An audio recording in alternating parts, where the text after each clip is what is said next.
Ladies and gentlemen, welcome to the first reaction video that I've done on this channel in quite a while, the first live reaction video, because I just refused to become a generic live reaction music video channel. So a few months back, I released a commentary video that was roughly half an hour long discussing the debut albums of Toby Keith and Tim McGraw, because if you did not know, Toby Keith, Tim McGraw, and Shania Twain all released their debut albums on April 20th, 1993. Now, I did not go into detail about Shania Twain's album in that video, though I could have, but I chose to instead focus solely on the two American male country singers who released their debut albums on that day, because their careers both reached their apexes kind of at the same time, but they definitely had very different paths to get there, namely that Tim McGraw's debut album was a complete flop, whereas Toby Keith's was a very quick success. Now, while I was doing the research for that video, I of course wanted to focus on the,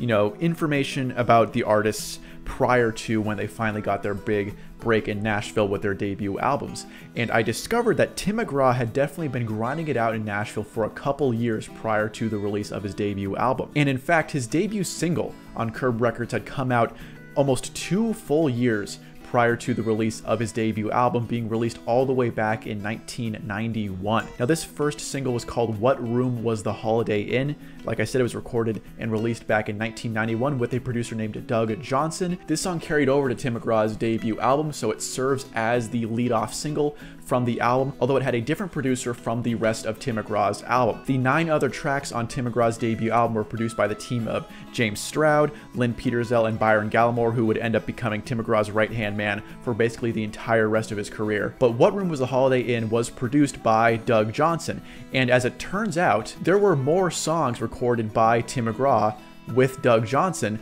than just What Room Was the Holiday In. Because as I mentioned in my video as I went off on one of my famous lengthy tangents, What Room Was the Holiday In had a B-side that has never been released on any other Tim McGraw album ever, and as far as I know, until very recently, was never even available to listen to online. It has never been available to listen to digitally. It's never been on iTunes, never been on streaming. Basically, this B-side to What Room Was the Holiday In, Tim McGraw's first ever single, is genuine lost media, only available as a physical copy B-side of the promotional only 45 RPM record. And as soon as I discovered this, I made sure to put space in the video to mention this, because we need to find this song. How is it possible that one of the most famous male country singers of the past 3 decades has lost media? Like, it's so fascinating and interesting to me. Why wasn't the song carried over to the debut album? Was the song even worse than What Room Was the Holiday In? Because, by the way, I'm not really that big of a fan of What Room Was the Holiday In. As far as debut singles go, like debut artist singles, it's really not that great. I can see why it did not chart at all. And it seemed like this song would continue to remain a mystery until just a few weeks after I posted my video, a YouTube user by the name of rusticpartyeditz left a comment on my video. He is a collector of rare vinyl releases, and he said that he would track down a copy of this old 45 RPM promo record from 1991 with What Room Was the Holiday In on the A side and the mystery song on the B side, Dressed to Kill an Old Memory. He managed to track down a copy online via a German website and got it shipped to the UK where he resides, and he said that as soon as he had the chance, he would record it and upload the audio to YouTube. And so it is now my pleasure to bring you my first listen reaction to this lost Tim McGraw B-side from over 30 years ago, back in 1991, a song that has never been commercially released to the public ever, seemingly. I've only listened to approximately the first 30 seconds or so to kind of get a taste of what I'm, getting into. My curiosity really got the best of me, so yes, I did listen to the first little part of the song, but I have not listened to the song from beginning to end. As soon as Rustic Party Edits posted the audio, I knew that I had to make a follow-up video to my earlier video because, as I said, this is literally the first time that this song has even been available online. It's crazy that I can even say that I'm kind of a reason why that happened. I mean, Rustic Party Edits got the single because he saw it got mentioned in my video, and he said, I'm gonna go hunt this thing down and upload it to YouTube for posterity. So it's awesome that I kind of had my hand in discovering this lost piece of Tim McGraw media. So without further ado, let's get into the reaction. This is the lost Tim McGraw B-side from his debut single, Dressed to Kill, An Old Memory.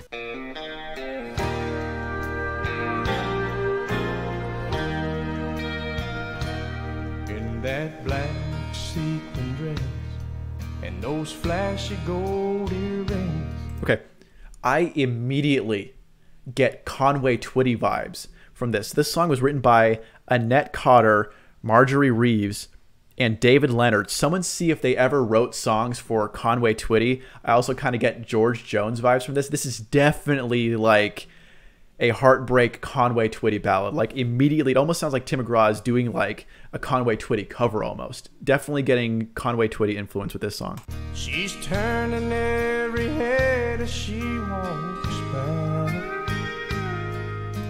But even with her makeup, there's still a trace of the heartache she means to leave behind. I really like the production so far. It sounds really good, and honestly, I already like it more than What Room Was the Holiday In. I just don't think that that song was a great choice for his first ever single. I don't know if I would have necessarily replaced it on the track list of Tim McGraw's debut album, but I think this song could have been included as like the 11th track. I know releasing 10 track albums was the standard back then, but Tim McGraw broke that standard with his third album, All I Want, in 1995, which had 12 songs on it. So honestly, I would have thrown this on there as the 11th track. I'm just 30 seconds in and I already like this more than the A side, which is kind of crazy. But here's the chorus. She's dressed to kill, an old memory. She's gonna put him out of her misery.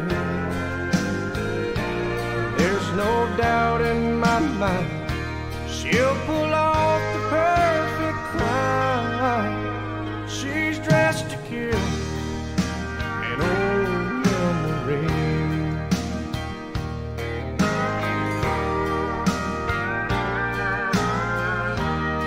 The lead guitar and the steel guitar is all really good. It's a well-produced song. Doug Johnson did a good job. I wonder if he recorded more songs with McGraw than just these two. That would be interesting. I wonder if there's more lost Tim McGraw media. Maybe they recorded more than just two songs. Maybe they were working on an album together. Who knows? So first impressions, it's solid. Like I said, very strong Conway Twitty and George Jones vibes. Definitely a Conway Twitty heartbreak ballad type beat, as the kids say. It is definitely a pretty standard you know, heartbreak ballad with a lot of, you know, the metaphors, like she's dressed to kill, an old memory, she's gonna pull off the perfect crime, you know, kind of like the symbolism. Definitely a lot of, you know, the symbolism and metaphors that are very standard for country music at this time. But so far, like I said, I like this, and I like it more than the A side.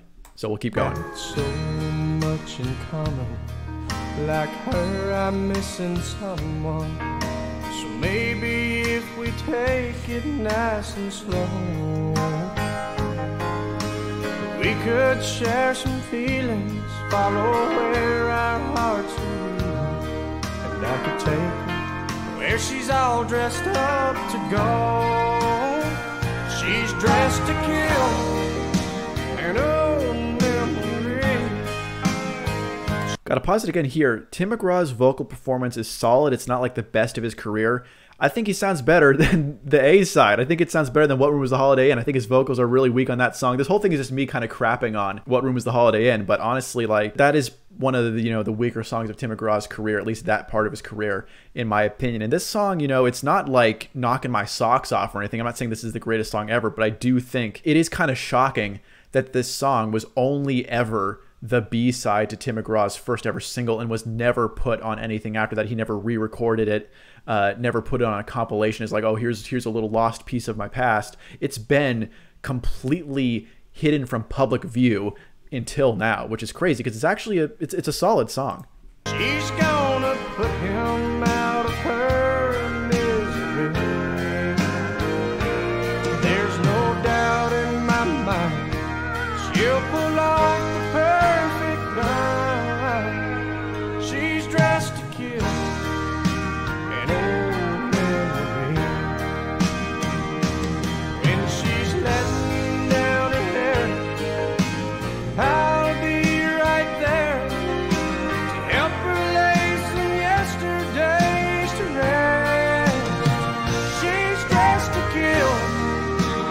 So we don't get any instrumental solo, I guess. It is just about 3 minutes flat, 3 minutes and 2 seconds specifically. So I was hoping we get like, you know, a fiddle or steel guitar solo, but I guess we aren't going to get that. So that's too bad.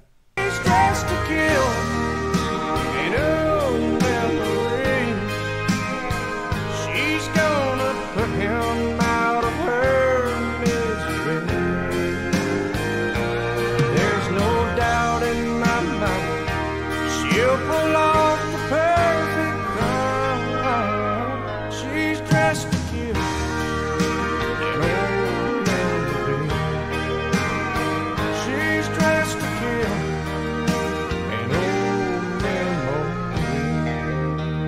memory. It's solid, you know, pretty typical country music ballad song format of this time. Like I said, I'm disappointed we didn't get some sort of instrumental solo like a lead guitar or pedal steel or fiddle solo. Pretty quick song, just a couple seconds over 3 minutes. I am kind of surprised they didn't release this as a single either, actually, because it's decent. It's got a memorable title, at least in my opinion. And so, by the way, y'all, I'm looking at Doug Johnson's Discogs page, you know, that lists all the stuff that he ever produced. You know, if you're a nerd like me, you might have thought like, huh, you know, that production style sounds kind of familiar. I feel like I've heard country artists from the same era who kind of had a similar sound on their albums. Unless it's a different Doug Johnson who also happens to be a country music producer. I'm sure this is the same guy, but I'm looking at his page. He also produced albums from the Birch Sisters, their debut album. He produced Doug Stone's debut album. I also thought it kind of sounded similar to Doug Stone's debut. So knowing that, very interesting. So this was Doug Stone's producer. Johnson also produced for Mark Colley, his first couple albums.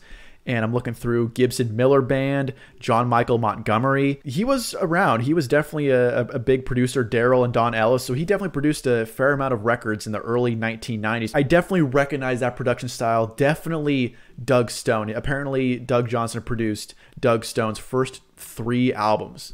So that is definitely a sonic parallel. At least the production style is very similar, so that's interesting. So Tim McGraw, before he moved over to the James Stroud and Lynn Petersell style of production, he was part of the same class, I guess, as Doug Stone and Mark Colley and John Michael Montgomery. So that's pretty interesting. So overall, I got to give that song maybe a 7.5 or an 8 out of 10. I think it's a really solid song. Not, you know, the catchiest. It is a ballad after all. There's not, you know, any fantastic instrumental performances. I thought the production and the instrumental performances were solid. Nothing crazy, like I said, didn't, you know, blow my mind or anything like that, but definitely a solid song worthy of being on an album at some point. I definitely think it is a better song than What Room Was the Holiday In. Probably would have made Tim McGraw's debut album slightly better at 11 tracks. But what do y'all think? I'm very interested to read your comments. For the first time ever, this rare Tim McGraw B-side from the very start of his career is finally available online for everyone to listen to. Of course, I'm going to include the upload from Rustic Party Edits in the description. Thank you so much, man, for finding this, tracking it down, and uploading it for posterity. That is super awesome that you did that. Major shout out to you, man. And so, yeah, what do y'all think? Do y'all think that this should have been released as a single? Should it have at least been included on Tim McGraw's debut album or even re-recorded at some point? I'm very curious to hear your comments. Also, I do have a Buy Me a Coffee profile now. If you wish to support the channels and my other projects, please feel free to do so. No pressure. But make sure to hit that like button, subscribe, all that, you know, usual stuff. Thank y'all so much for watching.